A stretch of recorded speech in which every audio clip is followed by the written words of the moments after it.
Hello, Go Horrors and fellow Deadites. I'm Brennan, I'm Sam, and we are Our Life in Horror. and we're doing a review. We're reviewing Silent Night. It's an urban legend. It ain't. Christmas. Silent Night from 2012. This was on Tubi. Tubi. Good old Tubi. We heard about this one from Aubrey when we were on the Core 4. Yes. He brought it up because we were doing a remakes episode. Is this an actual remake, or is it For sure. They have a lot of references from Silent Night, Deadly Night, Yeah, I'd definitely say it's a loose remake. like a reboot. I'd put remake. Yeah. Yeah, I don't think it's a reboot. Okay. There's lots of references we'll talk about when we get to spoilers. Yeah, one really made me laugh, and it's from one you haven't even seen. I know which one you're talking about. I haven't seen it either, but I know the scene. Okay. So the police force of a remote Midwestern town search for a killer Santa Claus who is picking off citizens on Christmas Eve. Director is Stephen C. Miller. He did a movie recently called Margot. I have not seen it. Okay, me neither. There's a movie. I thought it was a movie. It turns out it's a short. It's called Granny, and he directed it. It's about a sadistic grandmother that goes nuts after Thanksgiving because she doesn't get her Tupperware returned. Yeah, that's funny. Yeah, so I might look up that short. I was thinking about Under the Bed there. I've seen that poster quite a few times. Oh, yeah? Yeah. I have no idea what it's about, but I know I've seen the poster a bunch. And it is starring Jamie King and Malcolm McDowell. Yep. Yeah, it's a slasher. Oh, yeah, it's a slasher. Yeah. So spoiler-free thoughts. What are your thoughts on it? I liked it. I don't have any qualms with it. Like, for a remake, it went just different enough. I kind of wish there would have been a little more callbacks. Like, I kind of wish he would have said punish more often at all, because he does say that at all throughout the movie. Okay. Yeah, I like the tie-ins, the homages. For the most part, the acting's pretty decent. There's some that's really rough, but it's laughable. Yeah. I was having a good time with the rough acting. Yeah, even a seasoned veteran, Malcolm McDowell, is just full of one-liners, and they're pretty funny. Yeah. Lots of good kills. I like the cinematography because it looks really grimy. I have the issue with cinematography. Okay, we'll talk about that in spoilers. Yeah, if you are into slasher movies and you haven't seen this one, I would recommend it. If you thought that the first one, Silent Night, Deadly Night, wasn't your thing, maybe try this. Yeah. Yeah, you might like it. I like the aesthetic of the new Killer Santa Claus. His mask is creepy. Yeah, I like that. So, yeah, if you're a fan of the whole franchise, definitely check this one out. I don't think it hurts the original at all. So yeah, it's just stupid fun. Oh, for sure. Yeah. So we will get into spoilers. So it opens up with there's a girl chained up, which I always like. Yeah, I thought it went a little extreme right up the smash. Yeah, I like the captivity aspect of that. And then a guy chained or tied up. Thank you. I'm like, what's another word for chained, but without chains? Tied up with the Christmas lights. Yeah. Which I thought was really cool when he gets electrocuted. Yeah, he gets the electric chair with lights. Yeah, it was pretty bloody. His eyes popped and everything. Yeah, his eyes did pop out. I thought it was pretty funny. Yeah. And then we get the introduction to Jamie King, was her name? Is the actress's name? She's from My Bloody Valentine remake. Yeah, I haven't seen her in too much, but as soon as I saw her, I was like, oh yeah, it's her. Yeah. She seems like she's on a lot of CW stuff for some reason. Yeah. That's kind of where my brain went to. I'm like, yeah, she's been on some kind of CW show. Sorry, I took some notes here. Oh, and then we get this little brat, the little teenage girl, talking to her mother.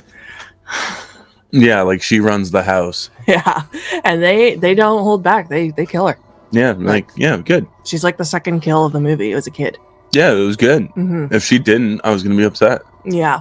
She's talking back to her mom, and her mom just takes it. She's not talking back. She's giving her mother orders. Yeah, pretty And much. She's like, you're going to buy me this today, and I'll meet you in the car. So go get dressed. I'm like, bitch. Like, you be getting fucking smacked so hard. Yeah. Her mom was one of the rough acting parts that I was like just like dying inside. I was laughing pretty good at that. No, okay. I didn't mind it. We got a really gross priest in this movie. Disgusting. I just hated his character through and through. Like, I've never seen such a creepier priest, I don't think, in my entire watching of film. I know, and his dialogue is just so extreme. Yeah, and delivery. It's so bad. It's he's not even just trying to hide how grimy he is. I know. But he gets a good kill too later on. The grandpa in the home talking with the grandson, that was a callback. Oh, it was, wasn't it? Yeah. Okay, I didn't even notice because I was like, that was just kind of out of the blue. That's the first callback I noticed, and that's why I looked up the fun facts, and then I all of a sudden got spoilers for all the other callbacks that were to come. Oh. But yeah, I was like, oh my god, like we saw that in the original. Like this has to be like a remake. Mhm. Just even like his dialogue, he's like, better watch out, and yeah, he only comatose. speaks to the grandson, and then when someone else comes in, he's not talking. Oh, okay. Okay, yeah, I didn't even notice that. Though it's been a year since we watched the original, so. Yeah.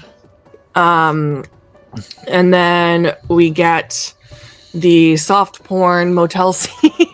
Which was very like Friday the 13th, or not Friday the 13th. It was, it felt very, probably just because Jamie King was in it, but My Bloody Valentine remake. Yeah, exactly.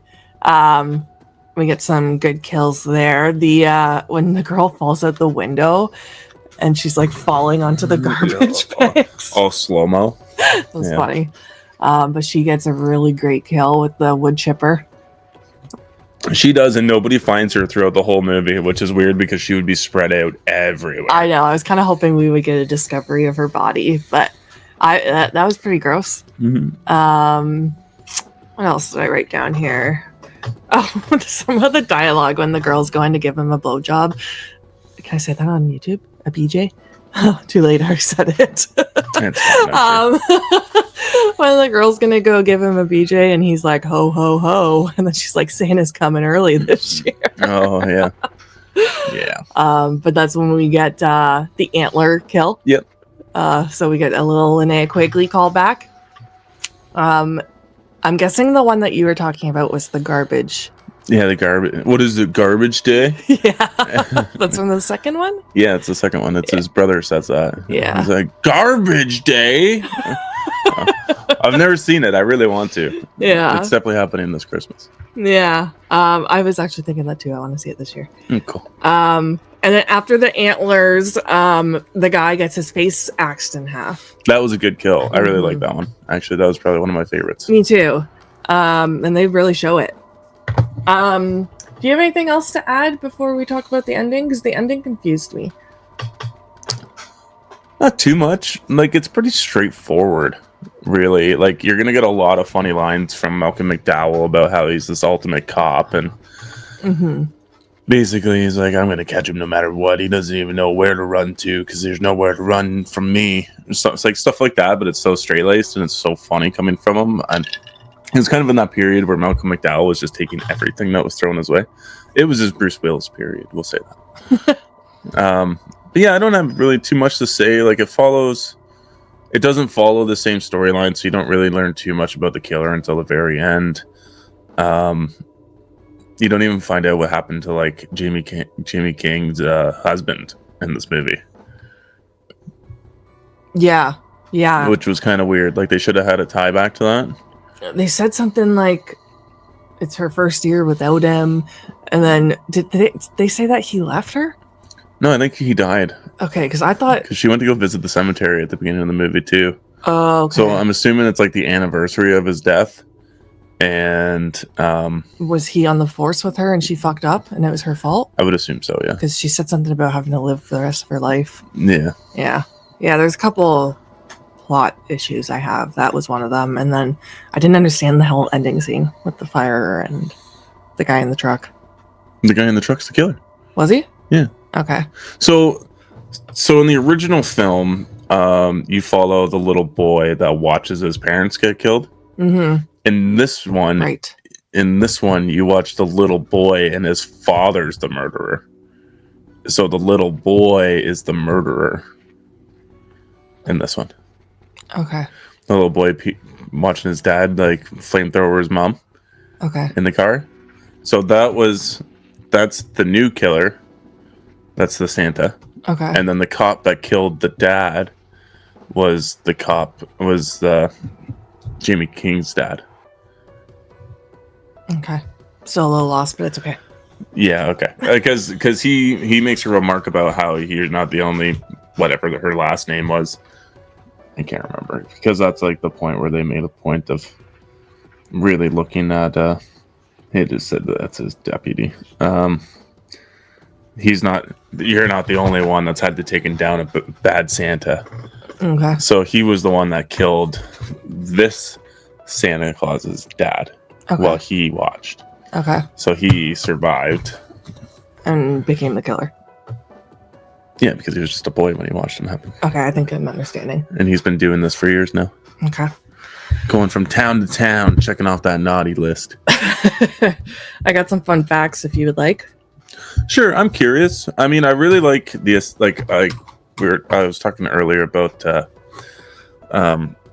the outfit change, and I like that it's like a cross between A, Santa Claus, and B, Alice Sweet Alice, where it's like a see-through mask with just like touches a little makeup on it, so it makes it really look uncanny. And I really like that you can't see his eyes throughout most of the movie. As for the cinematography we were talking about earlier, my issue with this movie is that there's zero snow throughout the whole movie. Oh, I didn't even notice. And their trick to making you think that it's cold outside is to put a blue filter over the whole movie. See, I liked the filter because it felt so just like grimy and dirty. No, I think they were trying to I think it was to try to make it feel cold. Yeah, I did feel cold too. Okay, I get it. No, that just made me go lazy. No production behind this movie whatsoever. Nobody thought this movie would survive. I'm surprised that Anchor Bay put this movie out. Yeah, it had some fun kills. It's got fun dialogue. Some surprise actors pop up throughout it as well that you'd be like, oh, I didn't know he was in this movie. Yeah. So I'll go through some of the fun facts, and then the line, oh yeah, what is this? Garbage Day is a reference to the second one. The film was partially inspired by the real-life Covina holiday massacre, which took place on Christmas Eve in 2008. So they probably tied that in with maybe there's a Santa Claus that went out and murdered everybody with a flamethrower. Most of the characters are named after members of the famous Leeds United football team from the 70s. Cooper, Giles, Madeley, Revy, Jones, Jordan, Mackenzie. In addition, Bremner Street and Rainey's Diner are mentioned in the script. A football team is your reference point Yes. for... I guess when I was writing a script, I used family members' names. Yeah. So it makes sense. There's a scene where an elderly man wakes up after not talking for a year. Pays homage to the original. The film's Wisconsin setting is a reference to the protests of the original film, which were centered in Milwaukee. Oh. The act of killing someone by pressing them up onto the antlers, that's Linnea Quigley. At one point, Sheriff Cooper mentioned CSI Miami. Brendan Farr, who plays Deputy Jordan, starred as Dan Cooper in the series from 2005 to 2008. Okay. Kevin Grittert was originally considered to direct. I'm not sure who that is. I don't know who that is. Maria is briefly choked with a shower curtain before she escapes the apartment. This is in a homage to Claire's death scene in Black Christmas, 1974. I caught that one too. I forgot to bring it up. Okay. I didn't really think of that when that was happening. Mm-hmm. Cool. That's all I got. All right. Well, those were some exciting fun facts. Yeah. Mm-hmm. Yeah. So overall, what would you rate this? I'm going to give it an okay. I don't think this is top tier or anything like that. I don't even remember what I gave the original. I think I gave it probably a thumbs up, but I feel like that movie had a lot more psychological and trauma dealing, and it just felt deeper. As this movie is more just straight up, you know what you're getting when you walk into it, which is fine. But I'm just gonna give it maybe a high okay. I'll go with a high okay. I'm gonna give it a thumbs up. Okay.